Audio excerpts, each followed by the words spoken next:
सभी को नमस्कार। कैसे हो? देखिए, आज की क्लास का जो टॉपिक है वो टॉपिक क्या होगा कि अचर गुणांक वाली जो अवकल समीकरण है उस अवकल समीकरण का सीएफ और पीआई कैसे निकालते हैं। पिछली क्लास में भी अपन ने सीएफ और पीआई की वैल्यू कैसे निकालना वो अपन पिछली क्लास में देख चुके हैं। आज की क्लास में भी अपन ये देखेंगे कि कोई भी जो अवकल समीकरण होगी उस अवकल समीकरण का सीएफ जिसको बोलते हैं कॉम्प्लीमेंट्री फैक्टर और पीआई जिसको बोलते हैं पर्टिकुलर इंटीग्रल बोलते हैं, इनकी वैल्यू कैसे निकालते हैं वो आज की क्लास का टॉपिक होगा। इसके लिए फर्स्ट क्वेश्चन की देखिए, फर्स्ट क्वेश्चन क्या दे रखा है अपना कि फर्स्ट क्वेश्चन दे रखा है d square Y upon D x square. यहां दे रखा है 3 iota -1 d y upon D x और 3 आयोटा वाई इज इक्वल 0 दे रखा है। इस अवकल समीकरण का अपने क्या निकालना है, हल निकालना है, आंसर बताना है यहां पर। तो सबसे पहले देखिए, जब कोई भी जो अपने पास अवकल समीकरण होगी उस अवकल समीकरण पर लिखा था क्या कि if d y is equal q x हो, एक तो इस टाइप में हो और एक if d y is equal 0 यहां पर ये दे रखा है। तो कोई भी अवकल समीकरण में यदि इस क्यू एक्स की वैल्यू, ये जो क्यू एक्स है, इस क्यू एक्स की वैल्यू 0 हो तो उस केस में केवल अपन सी एफ निकालते हैं। सी एफ निकालते हैं जिसको बोलते हैं पूरक फलन या कॉम्प्लीमेंट्री फंक्शन बोलते हैं इसको। तो जब भी आपके पास यहां पर जब राइट साइड में ये वाली वैल्यू 0 आ जाए यानी इस क्यू एक्स की वैल्यू 0 बन जाए, उस केस में हमेशा अपन क्या करेंगे, केवल और केवल सी एफ की वैल्यू ज्ञात करेंगे अपन यहां पर। और यदि यहां पर 0 नहीं आता है तो उस केस में अपने क्या करेंगे, पीआई जिसको बोलते हो आप, क्या पर्टिकुलर इंटीग्रेशन बोलते हो या विशिष्ट मान बोलते हो, उसकी वैल्यू अपन निकालते हैं। तो इस क्वेश्चन में देखिए यहां पर दे रखा है क्या कि अपने पास यहां 0 दे रखा है, 0 दे रखा है। तो मैं सबसे पहले क्या करूंगा, देखिए कि यहां पर 0 दे रखा है तो केवल अपने को यहां पर सी एफ की वैल्यू बतानी है भाई, यहां पर केवल सी एफ निकलेगा भाई इसमें। यहां पर देखिए तो इधर, तो यहां पर ये जो दे रखा है इसको मैं कैसे चेंज करूंगा, D square plus 3 iota -1 D और ये बन गया मेरा 3 आयोटा। ये इसको इस फॉर्म में भी लिख सकते हैं यहां पर। अब ये जो अपने पास में दे रखी है अवकल समीकरण, इस अवकल समीकरण में इसकी जो सहायक समीकरण उसमें चेंज कर लो, एम स्क्वायर 3 आयोटा -1 एम और 3 आयोटा इज इक्वल 0 बन गया भाई यहां पर। इस m से इसको मल्टीप्लाई करो, m square 3 iota m minus m और 3 आयोटा इज इक्वल 0। यहां से आप इसे सोल्व करेंगे तो m को मनाया तो m प्लस 3 आयोटा या -1 लेंगे तो यहां ये माइनस का साइन था यहां पर, ये माइनस है, ये माइनस 3 आयोटा यहां पर इज इक्वल 0। पहले माइनस है तो आगे का साइन चेंज हो जाएगा। तो आपके पास क्या आ गया, m-1 और m plus 3 iota is equal 0। तो m की वैल्यू क्या आ गई 1 और यहां से m की वैल्यू क्या आ गई -3 आयोटा आ गई। अब यहां पर ये वाली वैल्यू 0 दे रखी है ना, तो केवल अपन सी एफ निकालेंगे। इसलिए देखिए m की वैल्यू तो 1 दे रखी है कि ये दे, तो अपन क्या लिखेंगे, y इज इक्वल C1 पहली वाली वैल्यू है तो e की पावर 1x हो गई भी। ठीक है, यानी m के दो डिफरेंट मान आ गए, m1 और m2 दो अलग अलग वैल्यू आ रही है। तो पहली वैल्यू क्या बनेगी अपन C1 e की पावर x और दूसरी बनेगी C2 e की पावर -3 आयोटा x। तो ये इस क्वेश्चन क्या कहलाएगा, पूरक फलन कहलाएगा, इससे अवकल समीकरण का आंसर कहलाएगा। देखिए ये वाला क्वेश्चन आपके 2016 के पेपर में आ चुका है। तो ऐसे क्वेश्चंस की आप प्रैक्टिस करिए कि सीएफ कैसे निकालते हैं और पीआई कैसे निकालते हैं। सीएफ जब क्या होगा, यदि आपके यहाँ केवल सीएफ ही बोलता है तो यदि यहाँ पर इसकी वैल्यू 0 आ जाए तो उस केस में अपन केवल सीएफ ही निकालते हैं, और यदि क्यूएक्स की वैल्यू 0 नहीं है तो उस केस में अपन उस फंक्शन उससे अवकल समीकरण का पीआई की वैल्यू भी आगे निकलती है। तो इस क्वेश्चन का राइट आंसर क्या हो गया अभी, C1 e की पावर x और C2 e की पावर -3x। ये वाला इस क्वेश्चन क्या कहलाएगा, अपना राइट आंसर कहलाएगा अभी यहां पर। तो देखते हैं, चलो नेक्स्ट क्वेश्चन इसका। अगला क्वेश्चन देखिए क्या लिखा है अभी। अगले क्वेश्चन में लिखा है, अगले क्वेश्चन में लिखा है कि एक अवकल समीकरण दे रखी है आपके क्या, D square Y upon D x square plus sine X दे रखा है इज इक्वल 0 दे रखा है। ये क्वेश्चन भी आपके 2018 के सेकंड ग्रेड के पेपर में आ चुका है अभी यहां पर। अब इसमें क्या करेंगे कि ये जो दे रखा है इस अवकल समीकरण का भी अपने क्या निकालना है अभी यहां पर, केवल यहां 0 दे रखा है, इस केस में अपने को सी एफ ही निकालना है। तो मैं सबसे पहले क्या करूं, d square Y upon D x square, यहां क्या बन गया मेरा साइन एक्स बन गया अभी। अब यदि मैं इसका एक बार इंटीग्रेशन करता हूं d y d x square, ये बन गया, और यहां पर माइनस साइन एक्स यहां पर। तो इसका इंटीग्रेशन करेंगे तो क्या बन जाएगा, dy upon D x. Sine का क्या होता है माइनस कोस एक्स, तो क्या बन गया कोस एक्स प्लस सी बन गया। एक तो ये बन गया अभी, ठीक है। अब इसका मैं एक बार और दोबारा इंटीग्रेशन करूंगा तो यहां क्या बन जाएगा कोस एक्स प्लस सी वन, और dx को पहले मैंने क्या कर लिया क्रॉस मल्टीप्लाई में इसको इधर दे दिया। तो यहां आने के बाद क्या करते हैं भाई, अब इसका आप इंटीग्रेशन करो तो dy यहां क्या बन गया कोस एक्स प्लस सी वन डी एक्स। यहां पर इसका क्या बन जाएगा y बन जाएगा। कोस का समाकलन क्या बनेगा साइन एक्स बनेगा, और यहां c1 के साथ dx हो तो c1 x प्लस c2। ये इस क्वेश्चन का क्या कहलाएगा अपना आंसर कहलाएगा। तो देखिए इसमें ऑप्शन कौन सा मिल रहा है y is equal sine x c1x plus c2x। ये इस क्वेश्चन का अपना क्या कहलाएगा राइट आंसर कहलाएगा। तो इस प्रकार से जितनी भी अपनी अवकल समीकरण होंगी उन अवकल समीकरणों सबसे पहले आप चेक करिए कि p जो अपने पास qx की वैल्यू यदि 0 दे रही तो इस केस में अपने केवल और केवल अपना क्या निकलेगा cf निकलेगा भी यहां पर। तो चलो नेक्स्ट क्वेश्चन देखते हैं। देखिए इसके बाद तो अगला क्वेश्चन देखे क्या दे रखा है, एक क्यू एक्स का कोई फलन है अभी यहां पर, क्यू एक्स का कोई फलन है अभी अपने पास यहां पर, और एक की वैल्यू क्या दे रहे ग्रेटर देन 0। तो इनमें से कौन सा ना इसमें कौन सा राइट आंसर होगा ये आपको चेक करना। देखिए इसके लिए अपने क्वेश्चन लिखते हैं, क्या कि मैं लिखूं d y upon D x minus alpha y is equal q x लिख दिया। एक दूसरा मैं यहां लिखता हूं क्या कि d y upon D x plus alpha y, और यहां लिख दू क्यू एक्स लिख दू भी यहां पर, ये लीजिए आ गया। इसका देखिए ये अपने पास रेखिक अवकल समीकरण है, तो P की वैल्यू कितनी है भाई माइनस एल्फा, ये Q है भाई। तो इसका IF कैसे आएगा भाई, IF e की पावर ये एल्फा dx, तो क्या बन जाएगा e की पावर माइनस एल्फा x बनेगा यहां पर, ठीक है। तो वो क्यों अपनी कंडीशन क्या बनती है y IF लिखते हैं भाई यहां पर, ये लीजिए is equal IF into Q x और डी एक्स होगा अभी। IF की वैल्यू क्या आ गई e की power minus alpha X, e की power minus alpha x into Q x और डी एक्स भी यहां पर। इस e की पावर से डिवाइड करेंगे तो 1 अपॉन e की power minus alpha X, e की power minus alpha X, Q X आ गया और डी एक्स आ गया। अब ये वाली वैल्यू यदि ऊपर जाएगी तो क्या बन जाएगी अपने पास y इज इक्वल e की power alpha x integration e की power minus alpha X Q x और डी वाई। ये वाली तो ये बनेगी भाई यहां पर कब, जब ये जो अपने पास फंक्शन दे रखा है ना, इसको मैं कैसे लिख सकता हूं, इसको यूं भी लिख सकता हूं d minus alpha y is equal q x. तो y किसके इक्वल बन जाएगा भाई 1 upon d minus alpha q x के इक्वल होगा भाई यहां पर, y इस वैल्यू के इक्वल होगा। जब अपने पास ऐसा हो तो मैं इसको क्या लिखूंगा भाई डी प्लस एल्फा, ये y बन गया और यहां आ गया मेरा क्यू एक्स भी। तो y इज इक्वल क्या आ गया 1 अपॉन डी प्लस एल्फा, और यहां लिख देंगे क्यू एक्स भी यहां पर। तो जब इस इक्वेशन का IF निकालेंगे आप यहां पर IF निकालेंगे तो e की पावर क्या बन जाएगी भाई अपने पास एल्फा एक्स बनेगी। तो y IF e की पावर एल्फा एक्स, यह आ गया e की पावर एल्फा एक्स और क्यू एक्स डी एक्स बनेगा। इस e की पावर एल्फा से आप डिवाइड करेंगे भाग लगाएंगे तो ये बन जाएगी भाई value alpha x and Q x. यहां पर ये लीजिए इसको ऊपर लेंगे तो क्या बन जाएगा e की power minus alpha x integration alpha x और क्यू एक्स डी एक्स आ जाएगा भाई यहां पर। तो समझने वाली बात इसमें यह है कि यदि आपके पास यहां पर ये 1 अपॉन डी माइनस एल्फा होगा, यदि d माइनस एल्फा होगा, यदि d माइनस एल्फा होगा, उस केस में ये जो अपने पास बनेगी ये बनेगा e की पावर एल्फा बनेगी यहां पर। एक d माइनस एल्फा यहां भी है, d माइनस एल्फा यहां भी है भी यहां पर, ठीक है। तो उस केस में जो अपना आंसर बनेगा वो आंसर क्या बनेगा देखिए, इसलिए क्या करते हैं कि यदि माइनस का एल्फा है तो प्लस का एल्फा चेंज हो जाएगा भी यहां पर।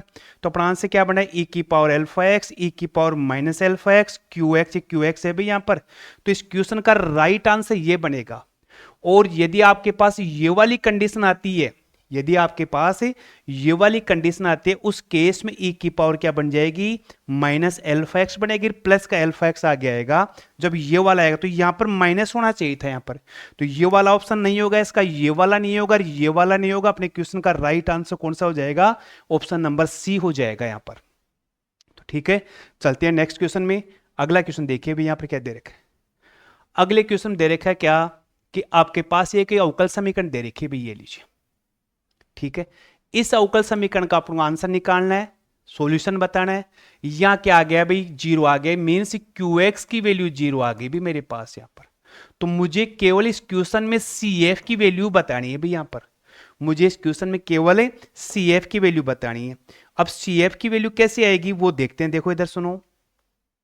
तो ये जो अवकल समीकरण है, इस अवकल समीकरण को इसको यूं चेंज कर सकते हैं, D cube minus 3d² plus 4 और y यहां पर ऐसे भी लिखा जा सकता है अभी यहां पर। ठीक है, अब देखिए इसको, इसकी सहायक समीकरण क्या बन जाएगी, m की पावर 3 प्लस 4 इज इक्वल 0 बन गया। ठीक है, अब यहां पर ये जो समीकरण दे रखे इसको हल करो, तो यदि मैं m की वैल्यू -1 रख दूं इसमें, तो -1 की पावर 3 -1 का स्क्वायर प्लस 4, मेरा आंसर बन गया -3 प्लस 4 इज इक्वल 0 बन गया अभी यहां पर। तो यहां से जो मेरा m क्यूब है, m cube 3m² plus 4 is equal 0, तो इसका एक फैक्टर बन जाएगा अपने पास क्या, m-1 और यहां से इसका एक फैक्टर करके यहां से इसका आंसर निकालते एक गुणनखंड बन जाता है। तो या तो आप इसका इसमें भाग लगा दो, और या आप इस यहां से किसका क्या करेंगे, एक गुणनखंड लिखेंगे भाई यहां पर। तो क्या बनेगा देखिए, इसको मैं m² से मल्टीप्लाई करूं तो मेरा बन गया m² माइनस m², नीचे मेरे 3 आ गया, एक तो माइनस का 2m और लगा दो, -2m² कितने हो गए भाई, 3m² बन गया। इसको इससे मल्टीप्लाई करूंगा 2m प्लस का 2m, m की वैल्यू नहीं है तो माइनस का 2 लगा दो, -2m और प्लस से -2m बन गया अभी यहां पर। ठीक है, अब आगे देखो क्या बनता है अभी यहां पर, -2 और ये मिस्टेक क्या होगी वैसे, m² 3m² और प्लस का 4, -2 ही बन रहा है, प्लस का 2 बन गया अभी यहां पर 4 बनेगा। तो क्या बन गया अपने पास यहां पर, ये वाली मिस्टेक थी भी 3m², चलो m² देखिए दोबारा चेक करो कि उसमें क्या मिस्टेक हुई है, -4, तो ये अपने पास बन गया ऐसा, इसे 0 कर लिया, तो यहां से m की वैल्यू क्या बनेगी, +1 बनेगी। ये मिस्टेक कर ली भाई थोड़ी सी, देखिए इसको, ये मिस्टेक की है अपन ने क्या, कि यहां से जो देखेंगे अपन, देखना इसको, ये जो m था ना वो क्या बन जाएगा, +1 बनेगा भाई यहां पर। इसको ऐसे 3 बार लिखेंगे आप यहां पर वैल्यू निकालने के लिए। ठीक है, वैल्यू निकालने के लिए तो क्या करते हैं भाई यहां पर देखिए कि ये जो अपने पास m³ आ रहा है, तो मैं सबसे पहले m² से गुणा करूंगा तो मेरा बन गया m³ बन गया। इस m² को 1 से करेंगे तो 1m² आना चाहिए कितना, प्लस का 3m माइनस का 3, तो मैं यहां लगाऊं कितना, माइनस का 4m लिखूंगा, तो ये आ गया 4m²। 4 में से एक कम करेंगे 3m², इस 4 को इससे गुणा करो तो 4m इज इक्वल 0 आ गया अभी यहां पर 4m। दोबारा समझना, देखिए वापस एक बार फिर ठीक कर ली थोड़ी सी, इसको यहां से देखो इसको, अरे ये क्या हो रहा है, इसको ये ठीक करो, प्लस भी यहां पर इसको गुणा किया तो मेरे पास आ गया m²। इस 4 को इससे करूंगा तो माइनस का 4m², देखिए इनसे 3m बन गया, इस -4m को इस 1 से करूंगा तो माइनस का 4m बन गया। m की वैल्यू है ही नहीं अपने पास, मैं यहां क्या लगाऊंगा, +4 लगाऊंगा तो +4m, और यहां क्या आ गया, प्लस का 4 इज इक्वल 0। तो मेरे पास आंसर क्या बन गया, m+1 m², 4m + 4 is equal 0 बन गया। यहां से इसके गुणनखंड क्या बन जाएंगे, m+1 है और ये बन गया m+2 का होल स्क्वायर। तो m की वैल्यू क्या क्या आ गई, -1 आ गई, -2, और यहां क्या बन गया भी, माइनस का 2 बन गया भाई यहां पर, ये आ गया भाई माइनस का 2। ठीक है, ये 2 प्लस का माइनस का, ये माइनस का बनेगा भाई यहां पर, ये वाला इसको थोड़ा सा आप ठीक करो, ये माइनस का बनेगा होल स्क्वायर, ये बन गया मेरा A square minus 2ab plus A B square से, तो ये कैंसिल हो जाएगा, यानी ये अपने पास m की वैल्यू क्या क्या आएगी, m की वैल्यू -1 और 2 बन जाएगी। अब m की वैल्यू -1 आ गई, 2 आ गई और +2, तो यहां पर वाई सी एफ क्या बनेगा अपने पास, यहां पर y इज इक्वल है, ये दो वैल्यू सेम है तो मैं लिखूंगा c1 प्लस c2x e की पावर 2x हो जाएगी, ठीक है। और ये वाली अपने पास क्या बन जाएगी, c3 e की पावर -x बन जाएगी, ये इसका CF कहलाएगा अभी ये वाला इसका, ठीक है। तो अपने पास देखिए ऑप्शन कौन सा आ रहा है, c1 plus C to x ये हो गया, और प्लस ये वाला नहीं होगा, ये वाला होगा अपना ऑप्शन नंबर फर्स्ट होगा, c1 प्लस c2 e की पावर 2x c3 e की पावर -x, ये अपने इस क्वेश्चन का राइट आंसर कहलाएगा, ऑप्शन नंबर बी इस क्वेश्चन का राइट आंसर कहलाएगा, ठीक है। तो इस प्रकार से आप इनके जो कॉन्सेप्ट है वो याद रखिए, यदि अपने पास दो वैल्यू सेम आती है तो आप इसको इस प्रकार से लिखेंगे, और ये अपने पास क्या आ रहा है -1, तो इसको आप एक अलग सी वैल्यू यहां पर लिखी जाएगी c3 के रूप में यहां पर। चलो लेते हैं नेक्स्ट क्वेश्चन, देखिए इसका नेक्स्ट क्वेश्चन देखो क्या लिखा है, दे रखा है इसमें कि यहां पर ये दे रखा है डी स्क्वायर, समझिए इसको, d square Y upon D x square -6 dy upon D x और प्लस का 25 y इज इक्वल है 0। पहले तो आप क्या करो, इसकी ये 0 आ रहा है तो मीन्स केवल CF निकालनी मुझे भाई, इसकी CF निकालनी है, तो ये क्या बन गया, डी स्क्वायर -6d प्लस 25 और ये y बन गया भाई, यहां पर ये लीजिए। सहायक समीकरण क्या बनेगी, m square 6m plus 25 is equal है 0, तो m की वैल्यू निकाले यहां पर द्विघात समीकरण से, तो -6 प्लस -6 का स्क्वायर 4ac, a की वैल्यू 25 है अपॉन 2 इंटू ए यहां पर, तो क्या क्या आ गया भाई यहां पर 6 प्लस माइनस √36 प्लस ये माइनस का कितना आ गया भाई, रूट माइनस कितना 100 बन गया, तो आपके पास m की वैल्यू क्या आ गई 6 प्लस माइनस √64 रह गया और डिवाइड में कितना 2, तो m कितना आ गया 6 प्लस माइनस 8 आयोटा बाई 2, यानी 2 कॉमन लेऊंगा 3 प्लस 4 आयोटा डिवाइड बाई 2, यानी m की वैल्यू 3 प्लस 4 आयोटा आ गई भाई यहां पर प्लस माइनस आयोटा, ठीक है। तो अब देखिए यहां पर क्या करेंगे, इसमें जो अपने पास अल्फा ये होगा और बीटा ये होगा, अपने पास अल्फा की वैल्यू कितनी 3 और बीटा की वैल्यू कितनी 4, तो अपन लिखेंगे कैसे इसको, y इज इक्वल है e की पावर 3 अल्फा एक्स, यह आएगा c1 cos beta x plus c2 sign beta x, यहां पर ये इसका आंसर बनेगा, ये बनेगा आंसर। लेकिन इस क्वेश्चन में दिया क्या है यहां पर कि यहां पर ये जो दे रही कंडीशन दे रखी है ये वाली कंडीशन है, इस कंडीशन का अर्थ है कि x की वैल्यू 0 रखिए आप, इसमें x की वैल्यू 0 रखिए, 0 रखने पर आंसर क्या देना चाहिए -3 देना चाहिए, दोबारा समझिए ये इसका आंसर कहलाए। लेकिन इसमें जो ये कंडीशन दे रखी है इस कंडीशन में x की जगह आप क्या लगाओ 0 लिखो, और 0 लिखने पर आंसर क्या देना चाहिए माइनस देना चाहिए। देखिए तो जैसे इसके लिए अपन ऑप्शन नंबर देखिए, इसका थर्ड देखते हैं, इस ऑप्शन नंबर थर्ड को देखिए, यहां पर इस पूरे ऑप्शन में यदि आप x की जगह 0 लिखें, यहां 0 लिखेंगे, यहां 0 लिखेंगे, यहां 0 लिखेंगे, यहां 0 लिखेंगे, तो देखिए अपने पास ये 0 बन गया, ये पूरी की पूरी वैल्यू 0 बन गई, ये 0 बन गया, मेरे पास y की वैल्यू क्या आ गई, y की वैल्यू क्या आ गई भाई -3 आ गई भाई, यहां पर -3 आ गई, तो ये 0 इस वाले ऑप्शन को सेटिस्फाई कर रहा है भाई, ये 0 अपने पास यहां पर ये 0 इस वाले ऑप्शन को सेटिस्फाई कर रहा है, तो मेरा ऑप्शन क्या बन गया अपने पास y इज इक्वल e की power 3x and 2 sine 4x and -3 sine 3 cos 4x अपने पास है, इस क्वेश्चन का आंसर कहलाएगा भी यहां पर, ठीक है। लेते हैं नेक्स्ट क्वेश्चन, देखिए इसका अगला, देखिए इस अगले क्वेश्चन क्या दिया अपने को, दे रखा है कि यहां पर एक दे रखा अपने पास क्या डिफरेंशियल इक्वेशन दे रखी है d+2 और d-1 की पावर 3, और ये दे रखा है ऐसा y इज इक्वल है 0 दे रखा है, सारे क्वेश्चन अपने आज क्या सी एफ के निकाले हैं। यहाँ भी इसमें क्या आ रहा है, क्यू एक्स की वैल्यू क्या आगे भी अपने पास यहाँ पर 0 आ गई, तो इसमें केवल और केवल सी एफ बनेगा। तो इसकी क्या अवकल वो क्या बनेगी, इसकी सहायक समीकरण ये बन जाएगी m+2m-1 की पावर 3 इज इक्वल 0।